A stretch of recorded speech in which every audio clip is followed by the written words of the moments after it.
Hello guys, welcome to our channel track anime, যেখানে আজকে আমরা দেখব সোলো লেভেলিং সিজন 2 এর এপিসোড 8। এখনো পর্যন্ত আমরা দেখেছিলাম যে জিনভো এলিক্সির অফ লাইফ নিতে আবার ডিমন ক্যাসেলের ভেতরে প্রবেশ করে। সেখানে তার কিছু ডিমন নাইটসের সাথে লড়াই হয়, আর জিনভো শেষ বেঁচে থাকা ডিমনটিকেও মারতেই যাচ্ছিল। কিন্তু তখনই সেই ডিমন তার সামনে আত্মসমর্পণ করে এবং বলে, আমাকে মেরো না। জিনভো এখন তার হেলমেটটি খুলে ফেলে এবং দেখে যে সেটি একটি মেয়ে। জিনভো বলে, তোমরা আমার সেনাবাহিনীকে আক্রমণ করেছ, আর এখন তুমি চাও যে আমি তোমাকে জীবিত ছেড়ে দিই? যাই হোক, তোমার সঙ্গীরা তো মারাই গেছে। যেটা শুনে সেই ডিমন মেয়েটি, যার নাম হলো এসেল, সে বলে তাদের দায়িত্ব ছিল আমাকে রক্ষা করা, তারা যদি মরে গেছে তাতে কি হয়েছে। জিনভো ভাবে যে মেয়েটা তো খুবই স্বার্থপর। তবে যাই হোক, সে এখন তার উপরে খুব বেশি সময় নষ্ট না করে সেখান থেকে চলে যেতে থাকে। কিন্তু এসিল সুযোগ পেয়ে জিনভোকে পেছন থেকে আক্রমণ করার চেষ্টা করে, তবে জিনভো তার জাদুর মাধ্যমে নিজেকে বাঁচিয়ে নেয়। এসিল আবার ক্ষমা চায় এবং বলে, আমাকে মেরো না, তুমি যা বলবে আমি তাই করব। জিনভো জিজ্ঞাসা করে, তুমি কি আমাকে পরের ফ্লোরের এন্ট্রি পারমিট দিতে পারবে? এসিল বলে, সেই পারমিট তো আমার পরিবারের কাছে আছে, আমি তোমাকে তা এনে দেব। আর আমি সব ফ্লোরের পারমিট লোকেশনও জানি। যদি তুমি আমাকে এবং আমার পরিবারকে জীবিত রাখো, তাহলে আমি তোমাকে সেখানে নিয়ে যেতে পারবো। এই সময় জিনভো ভয়ানকভাবে জিজ্ঞাসা করে, আমি কি তোমাকে বিশ্বাস করতে পারি? এসিল বলে, আমি মিথ্যে বলছি না। জিনভো এখন পারমিটের বিনিময়ে তাকে জীবিত রাখার প্রস্তাবটি মেনে নেয় এবং জিজ্ঞাসা করে, তোমরা আসলে কে? এদিকে আমরা সেই দ্বীপটা দেখি যেখানে সেই পিঁপড়ে মনস্টারগুলো উড়ে এসেছিল। সেখানে সে ধ্বংসযজ্ঞ চালিয়েছিল এবং অনেক মানুষকে মেরে ফেলেছিল। অন্যদিকে জিনভো এখন এসিলকে জিজ্ঞাসা করে, তোমার মাথায় কি মানুষকে মেরে ফেলার আওয়াজ শোনা যায়? এসিল বলে, না তো, তবে আমরা অন্য কমান্ড পাই যে আমাদের নিজের জায়গাকে রক্ষা করতে হবে। অর্থাৎ এই ডিমনরা ওই ম্যাজিক বিস্টদের মতো নয়, তাদের থেকে একটু আলাদা। জিনভো এখন তাই জিজ্ঞাসা করে, তোমরা কবে থেকে এই আওয়াজ শুনতে পাচ্ছ? এসিল বলে, যেদিন থেকে আমরা এখানে এসেছি সেদিন থেকেই। জিনভো অবাক হয়। এসিল বলে, এর আগে আমরা ডিমন রিয়েলমে ছিলাম। জিনভো জিজ্ঞাসা করে, তুমি ডিমন রিয়েলমে কি করেছিলে?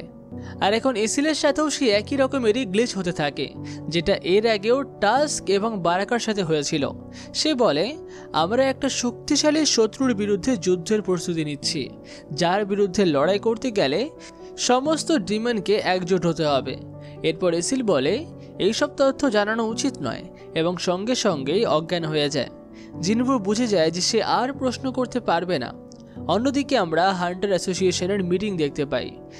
সেখানে জানানো হয় যে একটা পিঁপড়ে মনস্টার জাপানের কাছে একটা ছোট্ট আইল্যান্ডে হামলা করেছে, যেখানে 294 জন মারা গেছে আর 108 জন হান্টার এই লড়াইয়ে গিয়েছিল। আর তাদের মধ্যে 4 জন ই র্যাঙ্কের হান্টার, 1 জন সি র্যাঙ্কের হান্টার এবং একটা বি র্যাঙ্কের হান্টার মারা গেছে। আর শেষ পর্যন্ত একটা এ র্যাঙ্কের হান্টার এই পিঁপড়েকে মেরে ফেলে। অর্থাৎ এই পিঁপড়ে মনস্টারদের শক্তি এ র্যাঙ্কের হান্টারদের সমান। গানহো বলে, এই দ্বীপটি জেজু দ্বীপ থেকে 120 কিলোমিটার দূরে। যদি এই পিঁপড়েরা ভালোভাবে উড়তে শেখে, তাহলে তো আমাদের দেশেও পৌঁছে যেতে পারে। আমাদেরকে উচ্চ সতর্কতায় থাকতে হবে এবং চতুর্থবার এই জেজু দ্বীপের রেড মিশনের প্রস্তুতি নিতে হবে। এদিকে এসিলের জ্ঞান ফিরে আসে এবং সে জিনভোকে তার পরিবারের ক্যাসেলের কাছে নিয়ে যায়, যেখানে সে পারমিট পাবে। এসিলের বাবা জিনভোকে দেখে ভয় পায়, কারণ তিনি জিনভোর ছায়ায় একটা পুরো সেনাবাহিনী দেখতে পান। জিনভো বলে, আমি এসিলকে প্রতিশ্রুতি দিয়েছি যে যদি আমি পারমিট পাই তাহলে আমি কারোর কোনো ক্ষতি করব না।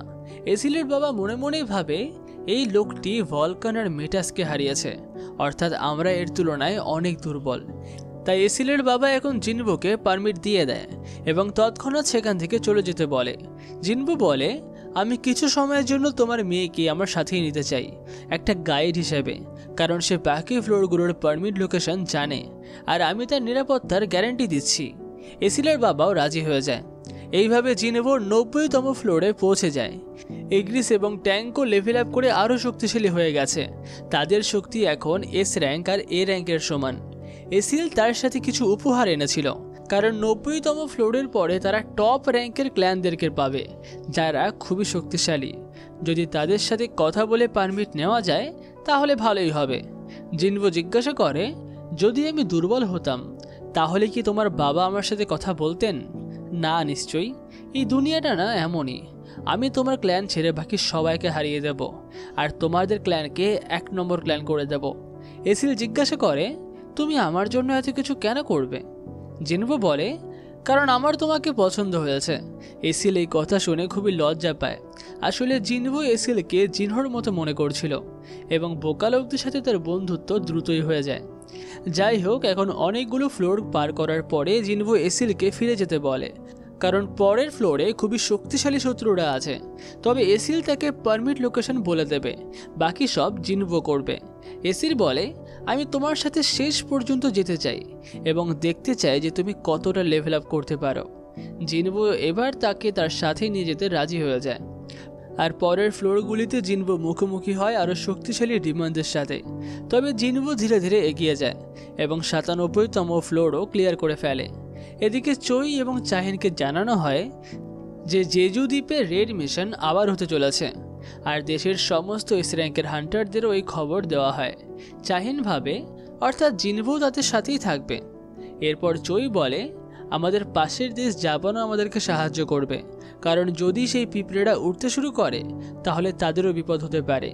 তাই আমাদের সবাইকে মিলে এই বিপদকে গোড়া থেকে শেষ করতে হবে। আর মিশনের যুদ্ধ পরিকল্পনা আলোচনা করার জন্য একটা আলট্রা গিল্ডের হান্টার তাদের দেশে আসছে।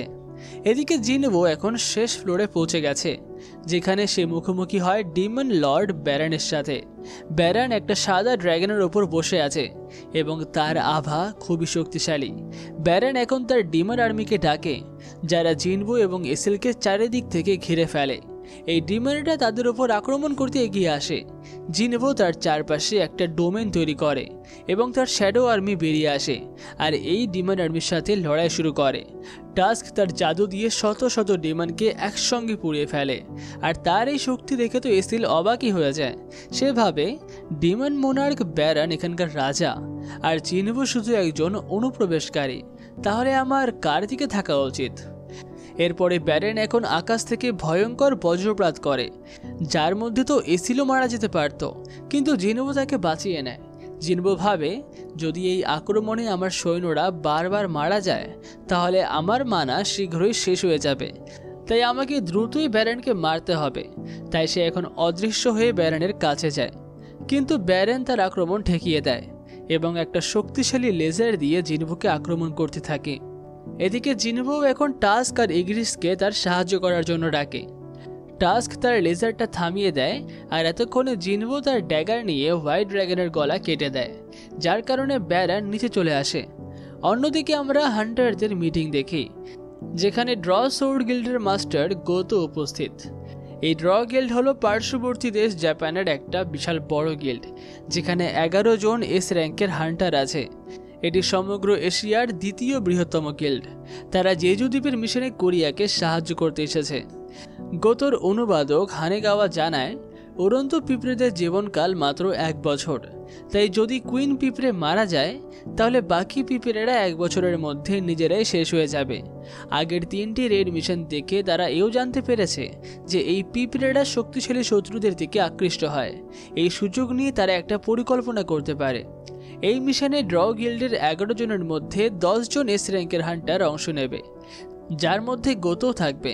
তারা সব পিঁপড়েদের মনোযোগ নিজেদের দিকে আকর্ষণ করবে এবং কোরিয়ান হান্টারদের দায়িত্ব হবে কুইন পিঁপড়েটাকে মারার। জিনচুল বলে, তাহলে তো আপনাদেরকে হাজারো পিঁপড়েদের সাথে লড়াই করতে হবে। গোতো বলে, আমরা শুধু পিঁপড়েদেরকে বাইরে বের করে নিয়ে আসব, তাই কোনো অসুবিধা হবে না। গনহি বলে, ঠিক আছে, তাহলে এই তথ্য অনুযায়ী আমরা পরিকল্পনা করব। এদিকে জিনভো ব্যারনের সাথে এখনও লড়াই করছিল এবং তার মানাও দ্রুত শেষ হয়ে যাচ্ছিল। টাস্ক, আয়রন এবং ইগ্রিস একসাথে ব্যারনকে আক্রমণ করে। ব্যারন টাস্ক আর আয়রনকে কোনো কষ্ট ছাড়াই হারিয়ে দেয়। এরপর জিনভো একটা পাওয়ারফুল অ্যাটাক করে, কিন্তু ব্যারন সেটাকেও ব্লক করে দেয় এবং গলা ধরে জিনভোকে তুলে ধরে।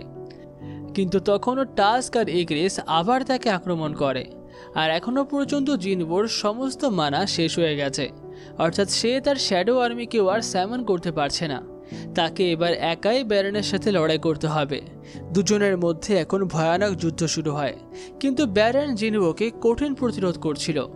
এমনকি শেষ পর্যন্ত সে জিনভোর ড্যাগারটাও কেড়ে নেয় এবং জিনভো এখন হয়ে যায় খালি হাতের। ব্যারন তার মুখ থেকে একটা ব্লাস্ট করে জিনভোকে মারতে যাচ্ছিল, কিন্তু তখনই এসিল তার দিকে একটা বল্লম ছুঁড়ে মারে, যার ফলে ব্যারনের মনোযোগ বিচ্ছিন্ন হয়। এই সুযোগে জিনভো ব্যারনের দুটি হাত উপড়ে ফেলে এবং একটি জোরালো ঘুষি মেরে ব্যারনের গলা আলাদা করে দেয়। এর ফলে ব্যারন মারা যায় আর জিনভোর ডিমন ক্যাসেল মিশনটাও সম্পূর্ণ হয়। জিনভো এখন এসিলকে বলে, ফিরে গিয়ে তোমার বাবাকে বলে দাও যে এখন তোমাদের পরিবারে ডিমন ক্যাসেলের সব থেকে শক্তিশালী পরিবার। আর এখানে শেষ হয় এপিসোড 8। পুরো ভিডিওটি ভালো লাগলে ভিডিওটিতে লাইক, কমেন্ট, শেয়ার করতে তো একদম ভুলবেন না। আর পরবর্তী পর্বটি দেখার জন্য চ্যানেলটিকে সাবস্ক্রাইব অবশ্যই করে রাখবেন। তাহলে দেখা হচ্ছে অন্য কোনো ভিডিওতে।